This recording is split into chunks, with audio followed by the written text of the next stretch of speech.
aqui outra vez, vocês devem estar se perguntando, né? Ela falou que ia parar, quanto tempo eu estou falando que devo parar, né? Que conforme eu pensava, né? Conforme eu achava, mas a palavra nos responde, nos dá a resposta certa. Vamos ler, estarei lendo agora, para responder essa questão.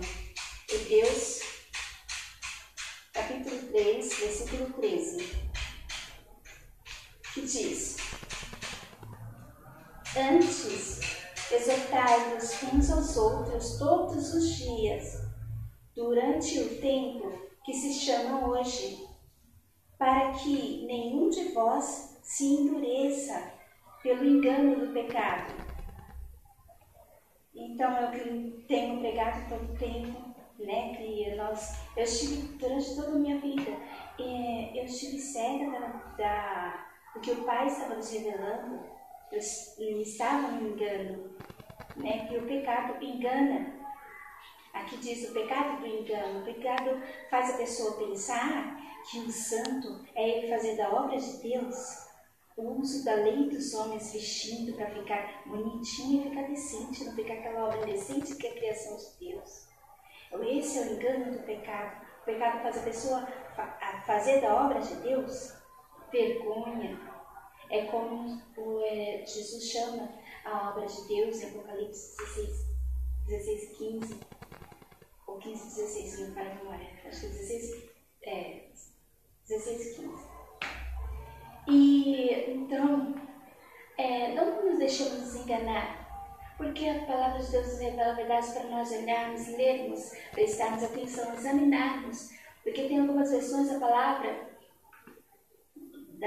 versões atuais da palavra, que diz, por exemplo, em João 5,39, diz que examinar a palavra, porque nós pensamos ter na palavra a vida eterna.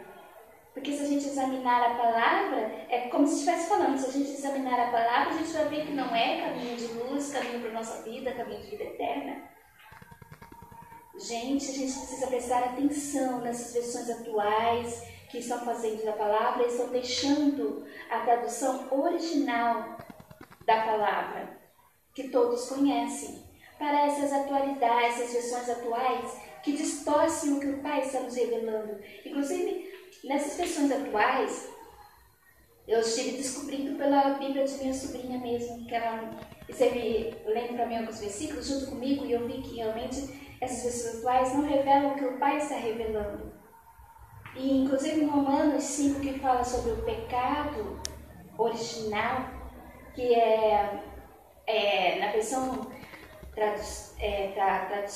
na versão atual, moderna, diz que a transgressão do princípio, a original, a transgressão, ele não explica que transgressão é essa. E na versão original, que é a versão que tradução original, que é a de João Almeida, explica que transgressão é essa. É a ofensa contra Deus, o pecado. A ofensa contra Deus é a vergonha da criação, da obra de Deus. Que o homem, ao invés de apenas, após abrir seus olhos, eles chegaram que estava nu e se envergonharam da obra de Deus, ao invés dele apenas pegar um cinto e colocar um cinto para segurar o pênis no lugar, para manter o pênis no lugar, não. Ele procurou colocar aventais, se envergonhando da criação. Porque um cinto, a pessoa fica à vontade, se está se incomodando, se está muito solto, coloca um cinto. Assim não tem o pênis no lugar. Mas não precisa se envergonhar da criação de Deus. Mas o homem, ele se envergonhou da criação de Deus. Mas, inclusive, o Alfa foi e, servindo a lei do homem que se vestiu, fez o quê? Ele cometeu o primeiro homicídio, matou um animal para vestir ao homem de pele.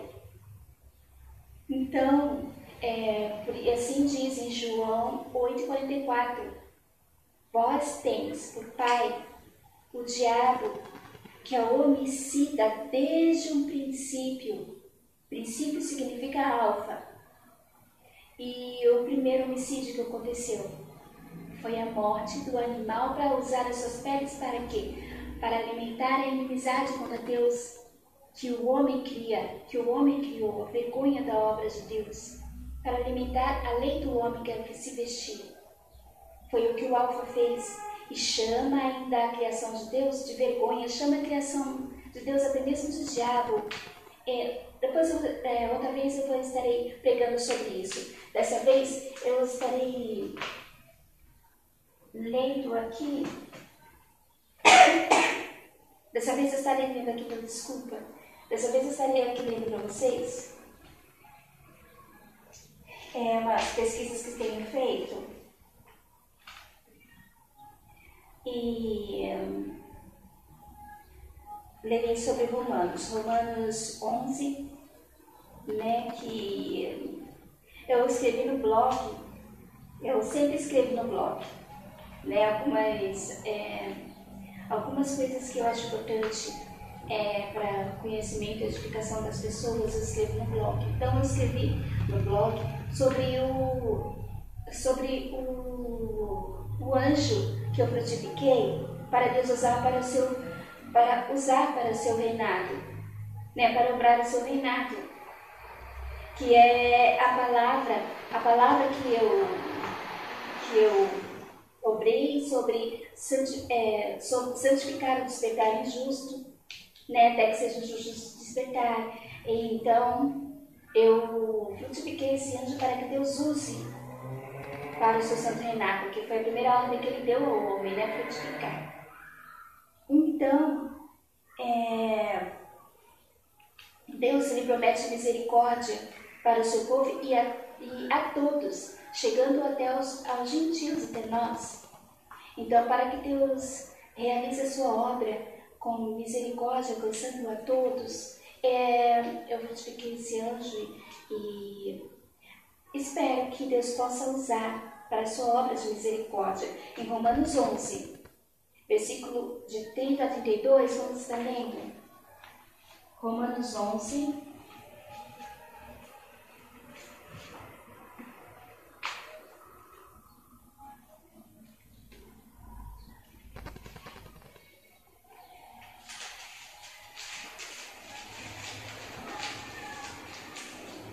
Romanos 11, de 30 a 32.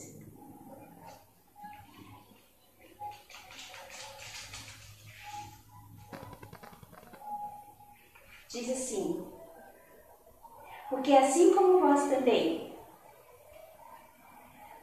antigamente, fostes desobedientes a Deus, mas agora alcançastes misericórdia pela desobediência deles, assim também estes agora foram desobedientes para também alcançarem misericórdia, pela misericórdia a vós demonstrada. Porque Deus encerrou a todos debaixo da desobediência, para com todos usar de misericórdia. Então aqui Deus está falando para o povo de Israel, que muitos caíram, né? Só que Deus usou de misericórdia para com esses, né? Para que pudéssemos os que caem hoje possa ser alcançado também com a misericórdia que Deus, assim como Deus alcançou ao povo, seu povo que caiu naquela época. Então, da mesma forma, Deus possa alcançar com sua misericórdia a todos. Então, eu espero que Deus possa usar o que frutifiquei para que ele use o seu santo juízo, pela liberdade da graça dada, viver as suas bênçãos. Porque, de acordo com esse reinado de corrupção, Deus deu a bênção para todos viverem suas bênçãos, mas Jesus obra este reinado, não tem este reinado onde ele é o trono de glória, para que alguns sejam sacrificados, para que não vivam as bênçãos que Deus deu para compartilhar, até mesmo com poderes sobrenaturais. Ele sacrifica algumas pessoas para que não vivam as bênçãos que Deus já lhes deu, para compartilhar, para usufruir. É o que aconteceu durante toda a minha vida, durante toda a juventude. Então, com poderes sobrenaturais, de formas sobrenaturais, ele persegue algumas pessoas para sacrificar e se sair como o abençoador. Aquelas pessoas que não sofrem essas perseguições sobrenaturais, que vivem as bênçãos de Deus, que Deus já deu, né? Então, dessa forma, ele sai como o abençoador, porque ele está sacrificando algumas pessoas para que não vivam o que Deus já deu a elas, para que elas compartilhem, para que elas vivam também com os outros as bênçãos de Deus. Eu tenho sofrido disso durante toda a minha vida, né? Durante toda a minha juventude. Ele sempre colocando as potestades para prejudicar, para que eu não consiga andar, não consiga realizar a obra de Deus, para que eu não consiga me realizar na vida dada, para que eu não consiga seguir adiante. Então, de forma sobrenatural, ele coloca as potestades no meu caminho para me impedir, para se sair como o abençoador. E como eu amo a Deus Criador, então ele se sai como o abençoador, que eu não recebo porque não é Ele que eu tenho como Senhor, não é Ele que eu não adoro direito, ou coisa assim, e que eu deveria adorar direito, porque os outros são abençoados porque eu adoro direito, mas Deus é quem deu a bênção a todos, para nós compartilharmos. Bom, o que eu estou querendo ler, vamos ler aqui em Hebreus 1, de 10 a 14.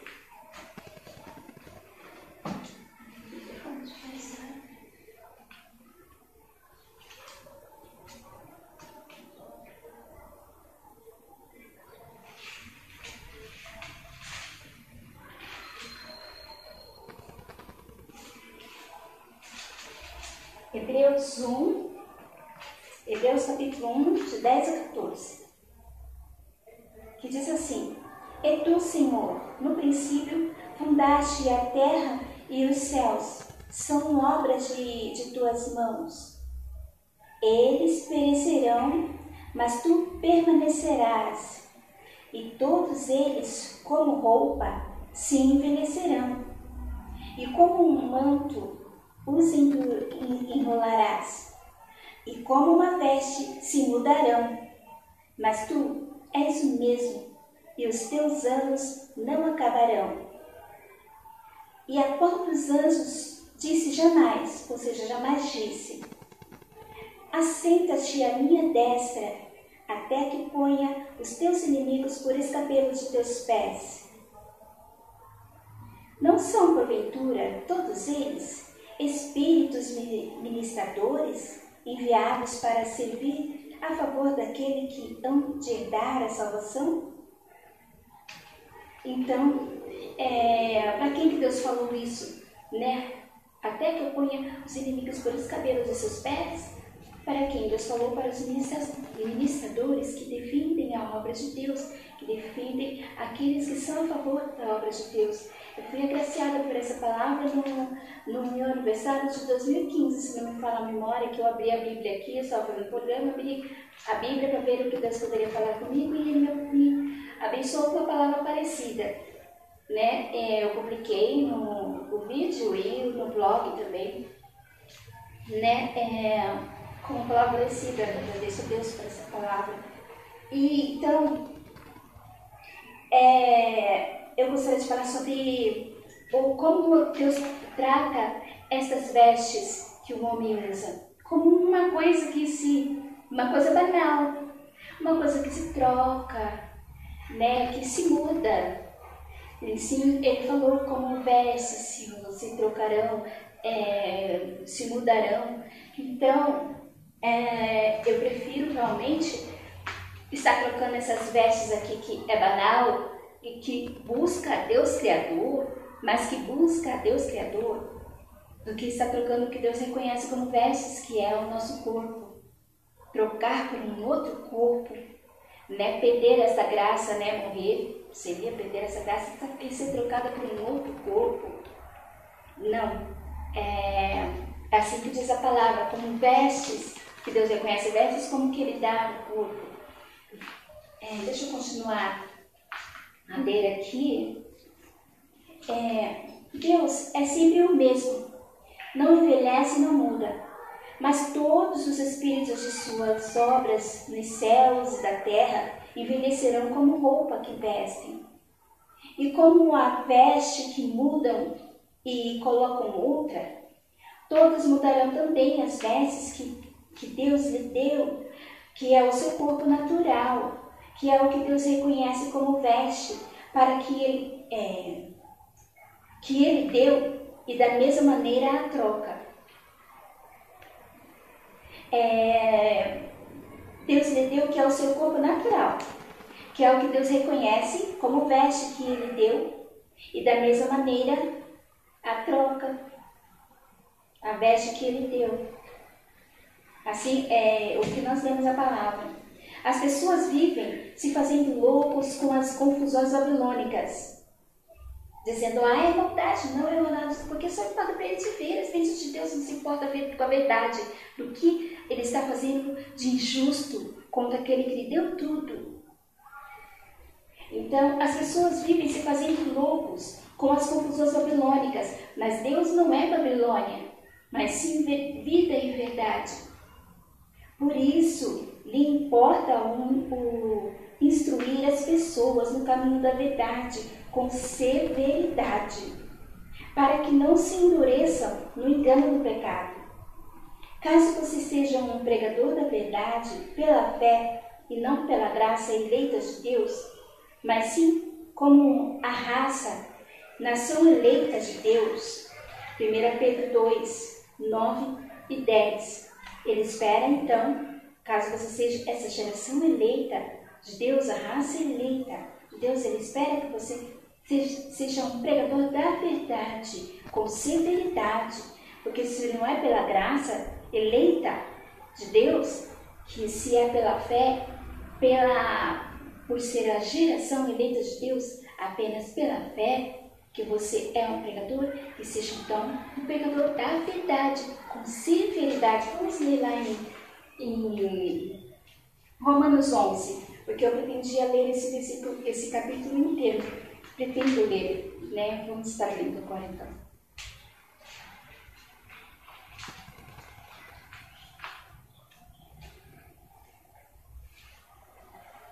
Romanos capítulo 11, que diz assim: digo, pois, porventura, rejeitou Deus o seu povo? De modo nenhum, porque também eu sou israelita, da descendência de Abraão, da tribo de Benjamim. Deus não rejeitou o seu povo, que antes conheceu. Ou não sabeis o que a Escritura diz de Elias, como fala a Deus contra Israel, dizendo: Senhor, mataram os teus profetas e derribaram os teus altares, e só eu fiquei, e buscam a minha alma. Mas que lhe diz a respeito de Vina? Reservei para mim 7.000 varões, que não dobraram os joelhos diante de Baal. Assim, pois, também, agora neste tempo, ficou um resto segundo a eleição da graça. Novamente, segundo a eleição da graça. Nós lemos aqui, de 1 Pedro 2,9, sobre a eleição da raça, a eleição da geração. Aqui diz a eleição da graça. Que graça que Deus nos deu? É a veste espiritual, que não é a graça que nós vivemos nesse mundo. As suas bênçãos é a graça espiritual, o corpo, o nosso corpo. A graça eleita.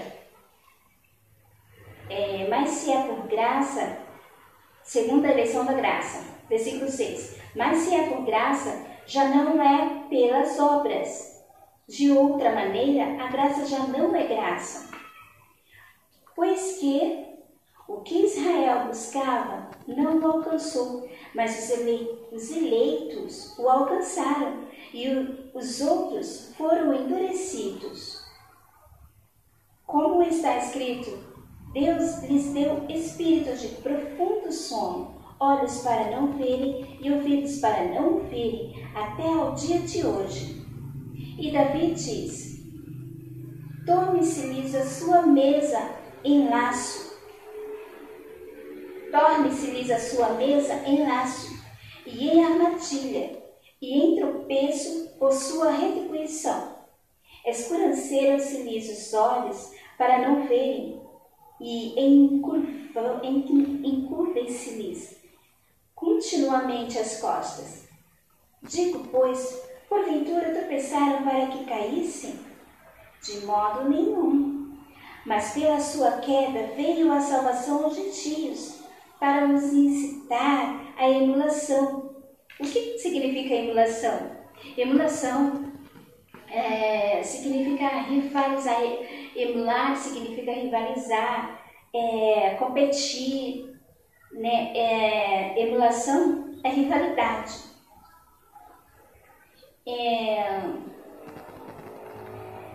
Para os incitar à emulação, versículo 12. E se a sua queda é a riqueza do mundo, e a sua diminuição é a riqueza dos gentios, quanto mais a sua plenitude. Porque convosco falo gentios, que enquanto for apóstolo dos gentios, glorificarei o meu ministério, para ver se, de alguma maneira, posso incitar a emulação, ou seja, a rivalidade, os da minha carne, e salvar alguns deles. Porque se aquele que prega a verdade não se faz rival daquele que do pecado, como é que ele vai conseguir trazer alguns que estão no pecado, para que se rivalizem também contra o pecado a favor de buscar a Deus? O versículo seguinte diz assim: para ver se de alguma maneira posso incitar a emulação, os da minha carne, e salvar alguns deles. Versículo 15 diz: porque se a sua rejeição é a reconciliação do mundo, qual será a sua admissão, se não a vida dentre os mortos? Então, olha como é importante essa rivalidade. Se rejeitar esse pecado do mundo, enquanto você está trabalhando, tudo bem, você está vestido porque você precisa manter a bênção da sua graça tato, você está vestido. Por quê? Porque você está procurando condições para manter sua graça tato. Mas você está fora do seu trabalho, está na sua casa, esteja buscando a Deus, esteja a rivalidade deste reino de inimizade contra Deus. Porque isso é importante, porque se você está rejeitando a reconciliação do mundo, que é o buscar a Deus, estar buscando a Deus, então o que você tem para receber seria isso. O que ele está falando, vamos ver novamente. Porque se a sua rejeição é a reconciliação do mundo com Deus Pai, com o Criador, qual será a sua admissão, se não a vida dentre os mortos? E se as primícias são santas, também a massa o é.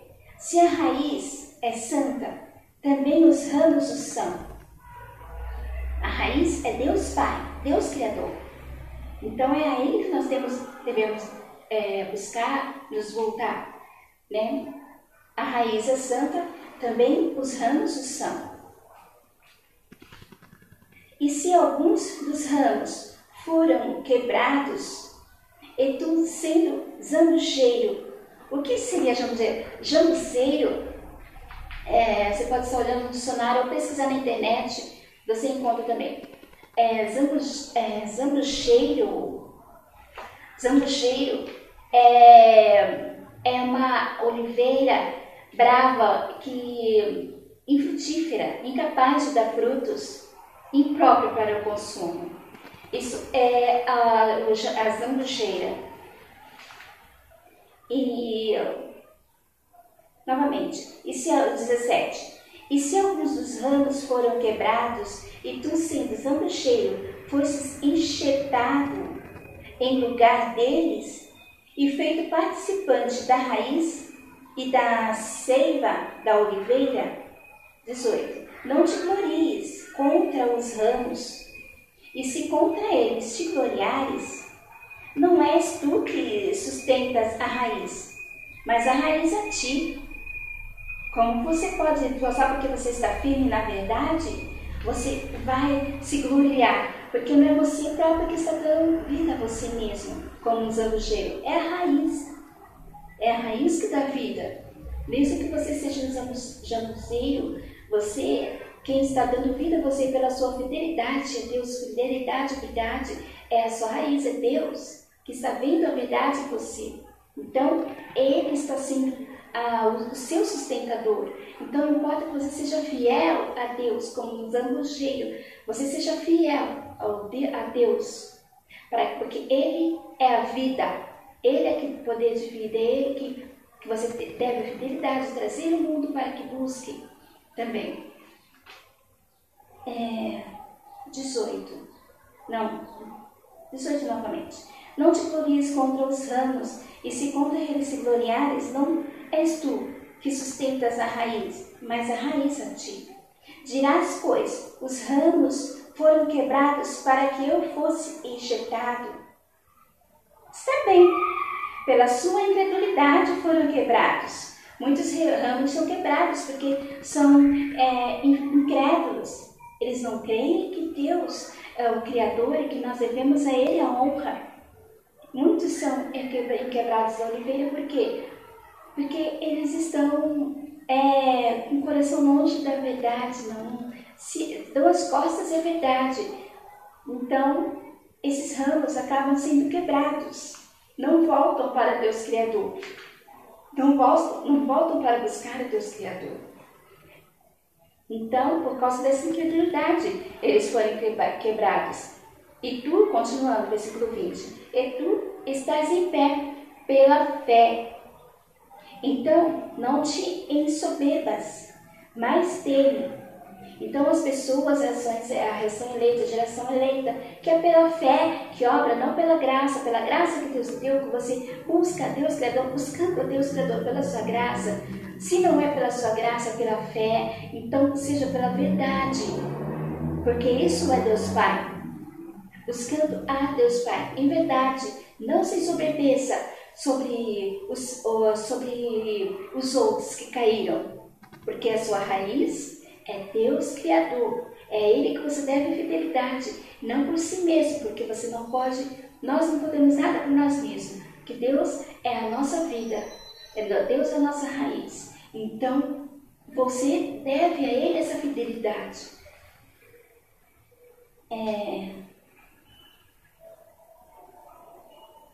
Versículo 21.